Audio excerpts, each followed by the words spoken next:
Ever ask yourself, what if the plane crashes? What if I mess up this meeting and everyone knows I'm a fraud? Your brain rehearses catastrophe not because it's broken, but because it's trying to help, just very badly. And there are two kinds of what ifs. One of them is totally irrational. The other, actually kind of smart. Most people don't know how to tell the difference. But once you do, you can stop being bossed around by anxiety. Let me show you how. Here's a little fun neuroscience fact. Labeling anxious thoughts literally reduces activity in the amygdala, your brain's fear center. It's called affect labeling. It's like naming a monster so that it loses its power. You're not broken. You're just receiving static filled messages. And now you've got the remote. Let's start with the first kind, absurd what ifs. These are the ones that sound like they were written by a disaster obsessed toddler. What if I accidentally drive off a cliff?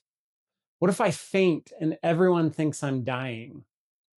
What if I call my boss mom by accident? Absurd what ifs are the brain's glitchy version of a safety drill. In cognitive behavioral therapy, or CBT, this is called catastrophizing, turning unlikely events into emotional realities. I had a client once, we'll call her the grocery store girl. She was convinced that every time she went shopping, people were staring and whispering and judging. So I asked, how many times have you actually been laughed at in aisle 5? Answer, never. But her brain didn't care. It hit the panic button every single time. So we used one of my favorite CBT tools, reality testing. This means asking your brain for receipts, real proof, not just fear-colored guesses. Because sometimes we're treating the emotional equivalent of a paper cut like it's a shark attack. Here's how to handle absurd what ifs. Name the distortion. This is catastrophizing. My brain is throwing spaghetti at the wall. Step 2, do reality testing. What evidence do I have that this has ever happened? And step 3, use compassionate humor. Okay, brain, I hear you. But the guy in aisle 3 is too busy deciding between almond and oat milk to care what I'm doing.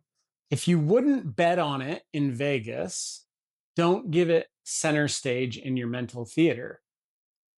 But what if the fear actually does make sense? What if it's something you've gone through before and it could happen again? The ones that make your stomach drop because they're not absurd, realistic what ifs. What if I relapse into depression? What if my partner leaves? What if I lose someone I love? But here's the secret. What if doesn't have to end in doom.